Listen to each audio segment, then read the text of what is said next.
রাত 11টার সময় সঙ্গে আছি আমি জাফর সাদিক। এবার অন্যান্য শীর্ষ সংবাদ। আমারটা দিয়ে আবার রুগীরা পাঠাইছি আর কি। টাকা কমানো নিতে যায় মাস্কটা খুলে ছুঁছিলাম আর এটা লইতে মনে নেই। আমি মাস্কটা চেম্বারে রেখে গেছি, আমি অসুস্থ। মাস্ক না পরার আজগুবি সব অজুহাত, উপেক্ষিত নো মাস্ক নো সার্ভিসের নির্দেশনা। রাজধানীতে শিগগিরই মোবাইল কোর্ট, মন্ত্রিসভার বৈঠকে সিদ্ধান্ত। এবং চট্টগ্রাম বন্দরে জলদস্যুতা ঠেকাতে অভাবনীয় সাফল্য। 2019-এ বিশ্বে জলদস্যু মুক্ত একমাত্র বন্দরের স্বীকৃতি। কোস্টগার্ডের সক্ষমতা বাড়াতে আরও উদ্যোগ। কাশি হয়, দম বন্ধ লাগে, মাস্ক না পরার এমন আজব সব অজুহাত নগরবাসীর। সরকারি হিসেবে করোনায় প্রায় 4.5 লাখ রোগী শনাক্ত আর 6,000-এর বেশি মৃত্যুর পরও কাটছে না মাস্ক পরায় অনীহা। উপেক্ষিত নো মাস্ক নো সার্ভিসের নির্দেশনাও। তদারকি চোখে পড়ে না সেবাদানকারী প্রতিষ্ঠানগুলোর। অথচ বিশেষজ্ঞরা বলছেন ভ্যাকসিন হাতে পাওয়ার আগে মাস্কই করোনা মোকাবিলায় বড় ঢাল। রাশেদ লিমনের রিপোর্ট। এতক্ষণ ছিল না আমারটা দিয়ে আবার রুগীরা পাঠাইছি আর কি। রোগী নিয়ে হাসপাতালে দুজনের একটি মাস্ক, তাই ভাগাভাগি করে পড়া, এমন আজগবি অজুহাত শুনতে হলো রাজধানীর সোহরাওয়ার্দী হাসপাতালে। হাসপাতালের মতো এমন সংবেদনশীল জায়গায় এসেও মাস্ক নিয়ে কে মানবে আর কে মানাবে, সব পক্ষেরই যেন অনীহার শেষ নেই। অথচ সরকারি নির্দেশ মতে মাস্ক ছাড়া সার্ভিস দেওয়ারই কথা না এমন প্রতিষ্ঠানে। হাসপাতালের মতো জায়গায় আসছে, মাস্কটা এভাবে নামাই রাখছে। মাস্ক নামানো না, উপরেই ছিল। নামাজটা এই জন্য খুলে একটু কথা বলছে। কেউ কেউ আসে মাস্ক পরে না, তা আমরা তাদেরকে আহ্বান করব এবং সরকারিভাবেও তদারকি বাড়াতে হবে। অফিস আদালতে মাস্ক পরা বাধ্যতামূলক করার কথা থাকলেও বেমালুম সব ভুলে আছে সবাই। দেয়ালে সাটিয়ে দেয়া মাস্ক না থাকলে মিলবে না সেবা, তবে কাজের ক্ষেত্রে মিলছে না সেই হিসেব। ক্যাশে যারা কাজ করে না, তাদের এখন মাস্ক পরে সবসময় কথাটা বোঝা যায় না। টাকা কমানো নিতে যায় মাস্কটা খুলে ছুঁছিলাম আর এটা লইতে মনে নেই। খুললাম আমি, মানে আমার একটু সমস্যা, পান খাইলাম তো এই জন্য একটু সমস্যা আর কি, চোখ মুখ ঘামে যায় তো এই কারণে। আমি মাস্কটা চেম্বারে রেখে গেছি, আমি অসুস্থ। গণপরিবহনের অবস্থা যেন আরো বেহাল। যদিও ক্যামেরা দেখে পকেটে কিংবা ব্যাগে রাখা মাস্কটা খুলে গুজে দিতে ভুল হয় না কারো। মাস্ক তো আসলে কিনছিলাম, নষ্ট হয়ে গেছে। খুললা পানি খাইছি তো ওই যে পকেটে তেল ঢুকাই দিছি। কাশি দিচ্ছিলাম, কাশিতে বমি আসছিল, এই জন্য খুলে রেখেছিলাম। আমরা তো বলি ভাই মাস্ক পরেন, মাস্ক পরেন। কেবল আমি গাড়িটা স্টপেজ দিছি, এই কারণে মাস্কটা খুলতে আবার কেবল লাগাইলাম। বিশেষজ্ঞরা বলছেন সরকারকে আরো তৎপর হতে হবে মাস্ক পরতে বাধ্য করতে। মাস্ক এনশিওর করতে গেলে গভর্নমেন্টকে অনেকগুলো মাস্ক ফ্রি দিতে হবে এবং সব জায়গায় যেটা যেমন একটা আদেশ করেছে যে এটা মাস্ক ছাড়া ওরা সার্ভিস পাবে না, কিন্তু এটা এনশিওর করতে হবে। মাস্কের ব্যবহার নিশ্চিতে ঢাকার বাইরে অভিযান চললেও রাজধানীতে খুব একটা চোখে পড়েনি এমন তৎপরতা। রাশেদ লিমন, সময় সংবাদ, ঢাকা। এদিকে সবার মাস্ক পরা নিশ্চিতে 2-1 দিনের মধ্যেই রাজধানীতে মোবাইল কোর্ট পরিচালনার সিদ্ধান্ত নিয়েছে সরকার। একই সঙ্গে করোনা পরিস্থিতি মোকাবিলায় আরও সতর্ক হওয়ার নির্দেশ দিয়েছে মন্ত্রিপরিষদ। সকালে প্রধানমন্ত্রী শেখ হাসিনার সভাপতিত্বে অনুষ্ঠিত মন্ত্রিপরিষদ বৈঠক শেষে সাংবাদিকদের ব্রিফ করেন সচিব খন্দকার আনোয়ারুল ইসলাম। এ সময় তিনি আরও বলেন, প্রধানমন্ত্রী বারবারই বলছেন করোনা নিয়ে সবাইকে আরও সতর্ক থাকতে হবে। নির্দেশনা না মানলে ভ্রাম্যমাণ আদালতের মাধ্যমে পরিস্থিতি নিয়ন্ত্রণে আনতে কঠোর হবে সরকার। সকালে গণভবন থেকে ভার্চুয়ালি যোগ দেন সরকার প্রধান শেখ হাসিনা। সভায় জাতীয় পারমাণবিক ও তেজস্ক্রিয়তা বিষয়ক জরুরি অবস্থায় প্রস্তুতি ও সারাদান পরিকল্পনার খসড়া অনুমোদন দেওয়া হয়। একটু আরেকটু স্ট্রিক্ট ভিউতে যেতে হবে, কোভিড নিয়ে একটু বেড়েও যাচ্ছে মনে হচ্ছে, তো সেজন্য আর একটু বেশি প্রিকশন নেওয়ার জন্য বলা হয়েছে। আর ডিজাস্টারের বিষয় নিয়ে একটু আলোচনা হয়েছে যে ডিজাস্টারকে আরও একটু কম্প্রিহেন্সিভ প্রেজেন্টেশনের জন্য ক্যাবিনেটে নিয়ে আসার জন্য বলা হয়েছে। অলরেডি আমরা বলে দিছি গতকাল যে যাতে ঢাকাতেও বিভিন্ন জায়গায় মোবাইল কোর্ট বা ল এনফোর্সিং এজেন্সি যেন আর একটু স্ট্রং হয়। আশা করি আগামী 2-3 দিনের মধ্যে থেকে। উনি তো প্রথম থেকেই বলতেছেন সবসময় যখনই কথা হয় যে আরেকটু মানে সবাইকে আরেকটু সচেতন প্লাস স্ট্রিক্ট ভিউ দুটোই। করোনা ভ্যাকসিন নিয়ে অগ্রগতির কথা শোনালেও এখনও বড় ধরনের সাফল্য দেখাতে পারেনি কোনো দেশ। সবশেষ যুক্তরাষ্ট্রের ওষুধ উৎপাদনকারী প্রতিষ্ঠান মডার্না দাবি করেছে তাদের তৈরি টিকা 95% কার্যকর। এদিকে আবারও দেশে দেশে বাড়ছে সংক্রমণ, দীর্ঘ হচ্ছে মৃতের তালিকা। বিশেষজ্ঞরা বলছেন কোনো ভ্যাকসিন না আসায় সচেতনতার বিকল্প নেই। করোনা মহামারীর শুরুর কিছুদিন পর থেকেই চলছে ভ্যাকসিন আবিষ্কারের প্রাণপণ চেষ্টা। প্রতিদিনই টিকা নিয়ে আসছে নিত্য নতুন তথ্য। ঔষধ কোম্পানি, গবেষণা প্রতিষ্ঠানগুলো বিলিয়ন বিলিয়ন ডলার বিনিয়োগ করছে এ খাতে, শোনাচ্ছে নানা অগ্রগতির গল্প। ফাইজার বায়োনটেকের ভ্যাকসিন 90% কার্যকর বলে দাবির পর এবার মার্কিন ওষুধ কোম্পানি মডার্না বলছে তাদের উদ্ভাবিত ভ্যাকসিন করোনা প্রতিরোধে 90% কার্যকর। বিভিন্ন দেশে অক্সফোর্ডের টিকার ট্রায়াল চললেও একজন স্বাস্থ্যকর্মীর অসুস্থ হয়ে পড়া ও আরেকজনের মৃত্যুতে এ প্রক্রিয়া কিছুটা ধীরগতি দেখা দেয়। আর রাশিয়ায় স্পুটনিক 5 ভ্যাকসিন প্রয়োগ শুরু হলেও এ নিয়ে রয়েছে নানা বিতর্ক। বিশ্ব স্বাস্থ্য সংস্থা বলছে এখন পর্যন্ত 27টি টিকা ক্লিনিক্যাল ট্রায়াল পর্যায়ে আছে। এমন বাস্তবতায় বিশ্বের বিভিন্ন দেশে প্রতিদিনই বাড়ছে কোভিড আক্রান্তের সংখ্যা, দীর্ঘ হচ্ছে মৃত্যুর মিছিল। করোনার দ্বিতীয় ঢেউ মোকাবেলায় বিভিন্ন দেশে কঠোর বিধিনিষেধের পাশাপাশি কেউ কেউ আবার যাচ্ছে লকডাউনে। এত কিছুর পরও কমানো যাচ্ছে না সংক্রমণ। যুক্তরাষ্ট্রে এরই মধ্যে শনাক্ত রোগীর সংখ্যা 1,10,00,000 ছাড়িয়েছে। ইতালি, ফ্রান্স, স্পেন ও যুক্তরাজ্য সহ ইউরোপের বিভিন্ন দেশে আশঙ্কাজনক হারে বাড়ছে সংক্রমণ। বিশেষজ্ঞরা বলছেন কার্যকর ভ্যাকসিন না আসায় সহসায় করোনা থেকে মুক্তি মিলছে না। সবাইকে প্রতিষেধকের আওতায় নিয়ে আসা গেলে আগামী শীতে করোনার সংকট কেটে যেতে পারে বলে মনে করছেন অনেকে। তবে স্বাস্থ্যবিধি মেনে চলার কোনো বিকল্প নেই। রবিউল ইসলাম আওলাদ, সময় সংবাদ। স্বাস্থ্য অধিদপ্তরের হিসেবে করোনায় আক্রান্ত হয়ে দেশে একদিনে 21 জন মারা গেছেন। নতুন শনাক্ত হয়েছেন 2139 জন। গেল 71 দিনের মধ্যে করোনায় শনাক্তের এটি সর্বোচ্চ হার। এ নিয়ে দেশে মোট শনাক্ত দাঁড়ালো 4,34,472 জন।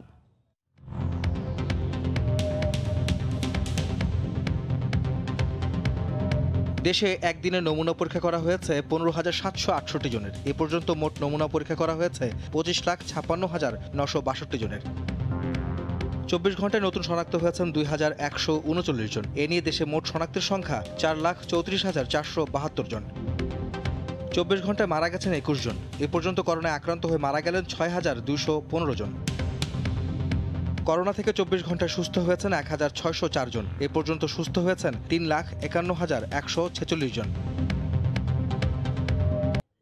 নিরাপত্তা জোরদারের পাশাপাশি তদারকি বাড়ানোতে গত 3 বছর ধরে চট্টগ্রাম বন্দর ও বহির্নগর কেন্দ্রিক বিদেশি বাণিজ্যিক যে চুরি ও জলদস্যুতা একেবারে শূন্যের কোটায় নেমে এসেছে। 2019 সালে বিশ্বে একমাত্র চট্টগ্রাম বন্দরই ছিল জলদস্যুতা মুক্ত। এ অবস্থায় জাহাজ মালিকদের আস্থা অর্জনে অত্যাধুনিক জাহাজ সংযুক্তির মাধ্যমে সক্ষমতা বাড়ানো হচ্ছে উপকূলরক্ষী কোস্টগার্ডের। সাক্ষাৎ ত্রিপুর ক্যামেরায় বিস্তারিত জানাচ্ছেন কমল দে। কয়েক বছর আগেও বিদেশি জাহাজ মালিকদের কাছে চট্টগ্রাম বন্দর ছিল আতঙ্কের নাম। বহিরঙ্গর থেকে শুরু করে বন্দরের জেটিতে ঢোকা পর্যন্ত জাহাজের ক্যাপ্টেন ক্রুতে থাকতে হতো জলদস্যু আতঙ্কে। সে সাথে প্রকাশ্যে জাহাজে উঠে রশি সহ অন্যান্য প্রয়োজনীয় সরঞ্জাম চুরির ঘটনা তো ছিলই। কিন্তু 2017 সালের পর থেকে পরিস্থিতি পাল্টাতে থাকে। বন্দর ও বাণিজ্যিক জাহাজে জলদস্যুতার ঘটনা পর্যবেক্ষণকারী সংস্থা রিকেপের তথ্য অনুযায়ী গত 3 বছর ধরে চট্টগ্রাম বন্দরে এই হার শূন্যের কোটায়। এটা সম্ভব হয়েছে আমাদের সঠিক ডিপ্লয়মেন্ট, অন্যান্য সকল সংস্থার কোঅর্ডিনেশনের মাধ্যমে। তবে চলতি বছর 3টি ছোটখাটো চুরির কথা বলা হলো, বন্দরের অনুসন্ধানে এর কোনো সত্যতা মেলেনি। নাইট ভিউ ক্যামেরা আমরা দিয়েছি, ভিটিএমএস এর এরিয়া আমরা সম্প্রসারণ করেছি এবং এটি মূলত হচ্ছে সিকিউরিটি প্রদান করার জন্য। বাংলাদেশে ব্যবসা বাণিজ্যের পরিধি বাড়ার সাথে সাথে বাড়ছে বন্দরের ব্যস্ততা। গত 1 দশক ধরে চট্টগ্রাম বন্দরে বিদেশি জাহাজ আসার পরিমাণ 6 থেকে 8% হারেই বাড়ছে। এই বছরে যার পরিমাণ ছিল 4,000-এর বেশি। বহরে যুক্ত হয়েছে একসাথে 9টি অত্যাধুনিক জাহাজ। এতে বিদেশি জাহাজ মালিকদের আস্থা বাড়বে বলে মনে করছেন ব্যবসায়ীরা। সর্বদাই আমাদের একটা টিম থাকে যারা যে কোনো সময় কুইক রেসপন্সের জন্য সদা প্রস্তুত থাকে। বিভিন্ন বন্দরে যে জলদস্যুতা হয় সেইটার একটা রেটিং হয়, তো এই রেটিংয়ের মধ্যে চট্টগ্রাম বন্দর এখন অবস্থান খুব ভালো। রিকেপের তথ্য অনুযায়ী 2020 সালের প্রথম প্রান্তিকে সারা বিশ্বে নৌদস্যুতার ঘটনা ঘটেছে 29টি। কমল দে, সময় সংবাদ, চট্টগ্রাম। রাত 11টার সময় আরও থাকছে।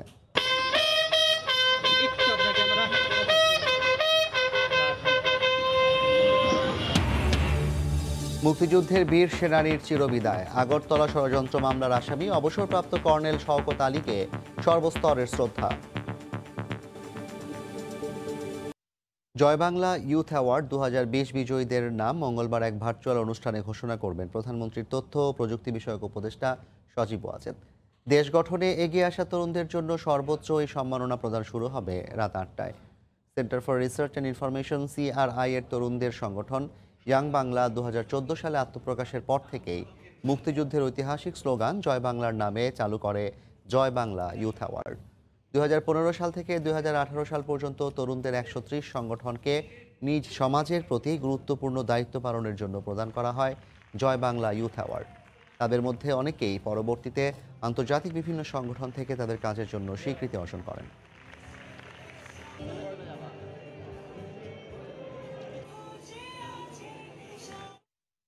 সততার অনন্য দৃষ্টান্ত দিলেন চট্টগ্রাম বিশ্ববিদ্যালয়ের শিক্ষার্থী ও রেলওয়ে পুলিশের 2 কনস্টেবল। তাদের মহানুভবতায় হারিয়ে যাওয়া 1,07,000 টাকা ফেরত পেয়েছেন একজন মাদ্রাসা শিক্ষক। এমন মানবিক কাজ করতে পেরে খুশি চট্টগ্রাম বিশ্ববিদ্যালয়ের ওই শিক্ষার্থী ও পুলিশ। বিস্তারিত জানাচ্ছেন পার্থপ্রতিম বিশ্বাস। ব্রাহ্মণবাড়িয়ার একটি মাদ্রাসা শিক্ষক হাফেজ কামাল উদ্দিন ভূঁইয়া রোববার সকালে মহানগর প্রভাতীতে ঢাকা থেকে পরিবারসহ ব্রাহ্মণবাড়িয়া যাচ্ছিলেন তিনি। ট্রেন থেকে দ্রুত নামার সময় ভুলে যান হাত ব্যাগের কথা। তাতে মাদ্রাসার উন্নয়নের 1,07,000 টাকা ছিল। ট্রেনটি ব্রাহ্মণবাড়িয়া ছেড়ে যাবার পর কালো রঙের ব্যাগটি দেখতে পায় চট্টগ্রাম বিশ্ববিদ্যালয় উদ্ভিদ বিজ্ঞান 2য় বর্ষের শিক্ষার্থী সাব্বির। এ সময় ট্রেনে দায়িত্ব পালন করা জিআরপির 2 কনস্টেবল আতিকুর ও জাকিরকে বিষয়টি জানালে তারা ঊর্ধ্বতন কর্তৃপক্ষকে টাকার বিষয়টি অবগত করেন। এই টাকা দিয়ে আমি কি করব? এই টাকা দিয়ে আমি 1 মাস চলতে পারবো, 2 মাস, কিন্তু তারপর তো আমার উপর বড় ধরনের বিপদ আসতে পারে। আমার অনেক ভালো লাগছে যে আমি আমার সেই কাঙ্ক্ষিত ব্যক্তিকে আমি ওই টাকাটা ফেরত দিতে পারছি। ওসি স্যারকে জানালাম, জানানোর পর ওসি স্যার বললো যে এত টাকার বিষয় যেহেতু থানায় নিয়ে আসেন, ওইটা পরে আমরা ব্যবস্থা দেখব। ব্যাগ হারিয়ে দিশেহারা মাদ্রাসা শিক্ষক কামাল উদ্দিন ভূঁইয়া পুলিশ ও বিশ্ববিদ্যালয় শিক্ষার্থীর মহানুভবতায় হারিয়ে যাওয়া টাকা ফিরে পেয়ে অভিভূত। খুবই ভালো লাগছে যে পৃথিবীতে ভালো মানুষ এখনো আছে। স্টুডেন্ট মাসুদ, সে আমার সঙ্গে বাসা ছিল, তার সততার কারণে এবং পুলিশের সততার কারণে টাকাটা পাইল। এদেরকে অনেক অনেক ধন্যবাদ। এখনও সমাজের বিভিন্ন স্তরে ভালো মানুষ রয়েছেন, এই ঘটনাটি তার প্রমাণ বলে মনে করেন রেলওয়ে থানার ভারপ্রাপ্ত কর্মকর্তা। এই 2জন কনস্টেবল আর স্টুডেন্ট চিন্তা করতে টাকাটা আমরা খেতে পারতাম, তারা সেই কাজটা করেনি। তাদেরকে অবশ্যই ধন্যবাদ, আর আশা করি এই সততায় আমাদের দেশ এগিয়ে যাবে। টাকা ছাড়াও ব্যাগটিতে মোবাইল চার্জার, পাঞ্জাবি সহ বিভিন্ন প্রয়োজনীয় জিনিসপত্র ছিল। পার্থপ্রতিম বিশ্বাস, সময় সংবাদ, চট্টগ্রাম। বীর মুক্তিযোদ্ধা ও আগরতলা ষড়যন্ত্র মামলার আসামি অবসরপ্রাপ্ত কর্নেল শওকত আলীর প্রতি শেষ শ্রদ্ধা জানালেন সব শ্রেণী পেশার মানুষ। কেন্দ্রীয় শহীদ মিনারে সাবেক ডেপুটি স্পিকারকে রাষ্ট্রীয় সম্মাননা প্রদান করা হয়। তার আদর্শ ও অসাম্প্রদায়িক চেতনা অম্লান থাকবে বলে মনে করেন পরিবার ও বিশিষ্টজনেরা। মুক্তিযুদ্ধের বীর সেনানী তিনি। বিদায় বেলায় শ্রদ্ধাবনত পুরো জাতি। অবসরপ্রাপ্ত কর্নেল শওকত আলীর মরদেহ সোমবার বিকেল 4টার দিকে আনা হয় কেন্দ্রীয় শহীদ মিনারে। প্রথমেই পুলিশের একটি চৌকস দল গার্ড অব অনার প্রদান করে। শুরুতেই রাষ্ট্রপতি আব্দুল হামিদ, প্রধানমন্ত্রী শেখ হাসিনা ও জাতীয় সংসদের স্পিকার শিরিন শারমিনের পক্ষ থেকে ফুল দিয়ে শ্রদ্ধা জানানো হয়। এরপর শ্রদ্ধা নিবেদন করে বিভিন্ন রাজনৈতিক, সামাজিক ও সাংস্কৃতিক সংগঠন। এই মানুষটি অসাধারণ অবদান রেখেছেন মানবতার কল্যাণে, মহান স্বাধীনতা যুদ্ধে। কর্নেল শওকত আলীর মৃত্যুতে সারা বাংলাদেশ এবং আমাদের শরীয়তপুর ও এক মহান নেতাকে হারালো। দেশটা স্বাধীনের পেছনে কর্নেল শওকতের স্বপ্ন যেমন ছিল এবং একজন রাজনীতিবিদ হিসাবে তিনি কিন্তু অন্যতম মুখ্য ভূমিকাও পালন করেছেন। বাবার আদর্শ ও ভালোবাসা সবার কাছে প্রেরণা হয়ে থাকবে বলে মনে করেন তার ছেলে ডাক্তার খালেদ শওকত আলী। হয়তো চোখের সামনে নাই, কষ্ট আছে, কিন্তু বীরেরা বেঁচে থাকবে আদর্শে, ভালোবাসায়, সামনের দিকে এগিয়ে যাওয়ার অনুপ্রেরণায়। সোমবার সকালে রাজধানীর সম্মিলিত সামরিক হাসপাতালে চিকিৎসাধীন অবস্থায় মারা যান আগরতলা ষড়যন্ত্র মামলার আসামি অবসরপ্রাপ্ত কর্নেল শওকত আলী। বাদ মাগরিব জাতীয় মসজিদ বাইতুল মোকাররম মসজিদে তার দ্বিতীয় নামাজে জানাজা অনুষ্ঠিত হয়। মঙ্গলবার সকালে তার গ্রামের বাড়ি শরীয়তপুরের নড়িয়ায় তৃতীয় জানাজা শেষে পারিবারিক কবরস্থানে তার দাফন সম্পন্ন হবে। প্রসূন আশিস, সময় সংবাদ, ঢাকা।